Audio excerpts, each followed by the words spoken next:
Hello everybody.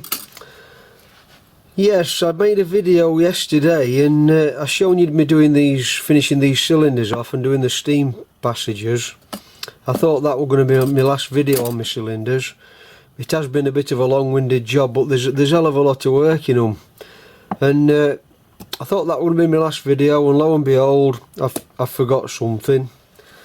And what I forgot is my steam drain holes for the drain cocks. So I thought, being as I've already made 8 parts, I might as well make a 9th one and do the drain holes and incorporate drilling the cylinder covers. So that's what I'm going to try and do. In part 8, which is the previous part, if you didn't see that, I shown you where I did these steam passages that connect to from the edge of the bore up to the inlet port. I shown you how I did it with an inexpensive way with no specialised equipment on my milling machine, or you could do it on a vertical slide just the same, using this block that I made.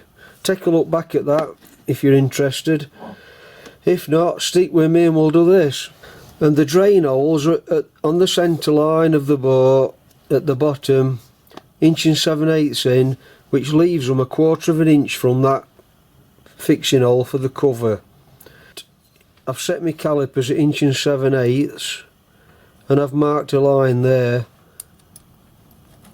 on both the cylinders, on both ends.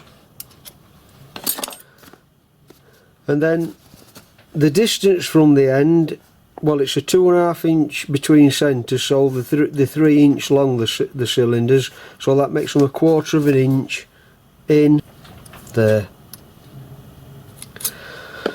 It's important that you probably do it in your milling machine or perhaps your vertical slide, just to put a cutter in to get a flat surface. I'm going to just put a cutter in and spot face it.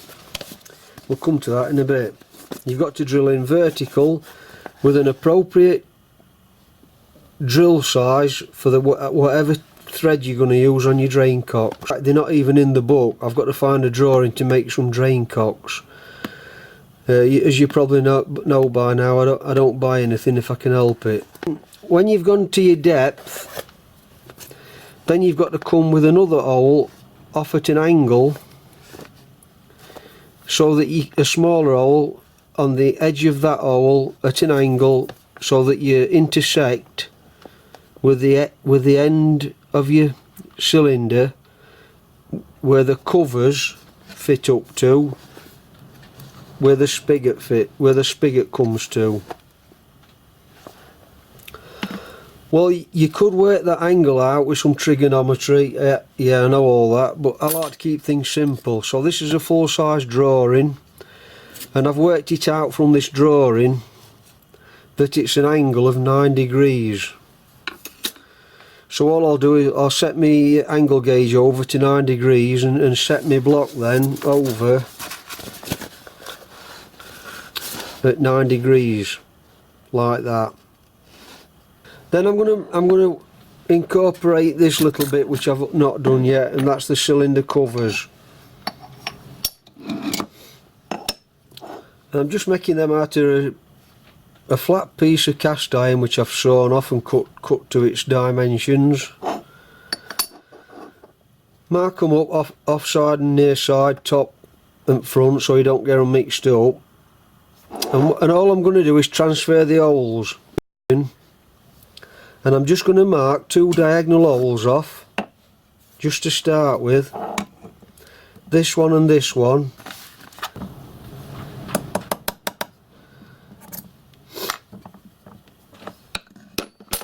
And then I'm going to drill them 2 holes. Then I'm going to bolt my cover to my steam chest and then drill through all the other holes. Then at that way everything's guaranteed to be, you know, in line and lining up with everything.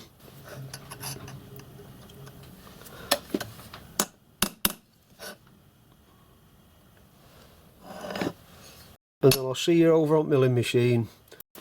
I've got my block set, and I'll just explain how I've done that.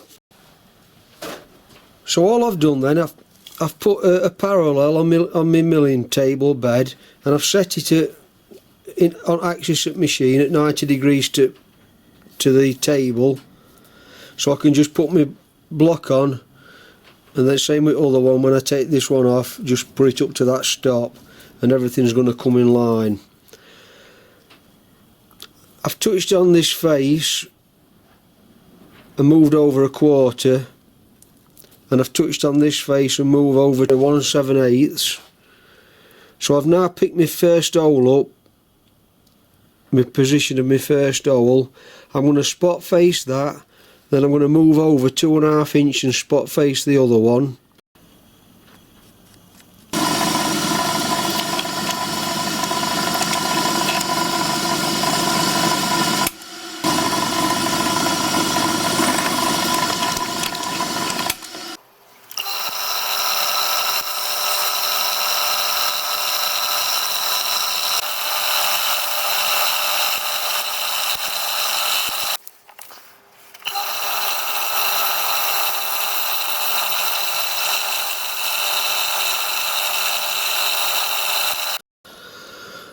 Right, that's my tapping size. I'm not going to tap them just at the moment because I'm going to move this over at an angle to drill the other hole, and I don't want to damage my thread accidentally by chance. So I'll just explain to you how I'm going to get this 9-degree angle. What I'm going to do, I've got a wooden wedge here, and I'm using wood because I don't want to damage the face underneath on where my ports are, and I'm just going to raise each side independently.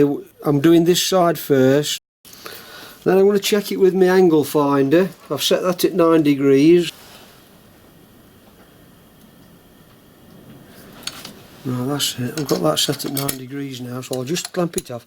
You've only got to clamp it lightly because we're only using a 3/32 drill, and the aim is here to drill this hole right on this side, the face side, in the corner of the existing hole that we've just drilled. So because I've tilted the cylinder block up on one edge, obviously my y-axis is not correct now, so I've got to move my y-axis till I come to the edge of this hole.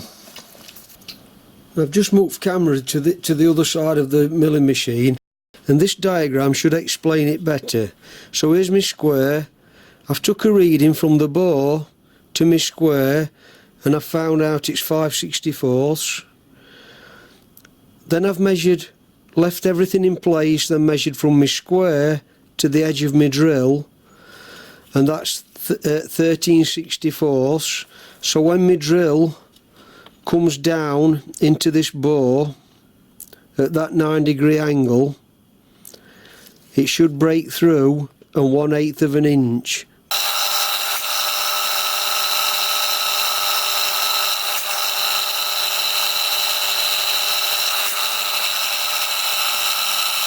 So I've got my mirror, and I'll just show you through the mirror where it's come through. I'll take my light away and I think you might see it better. And then all I've done, I've got my depth gauge, took a reading up to edge at drill, so my calculations came out good in the end. The book says 1/8, and that's where it is, 1/8 of an inch. Do the same again. Now I've got all my stops set. Then we'll reconvene. I've drilled my 2 corner holes like I said earlier on, got the cover bolted to the steam chest, and it's just a matter of now following these holes in the steam chest.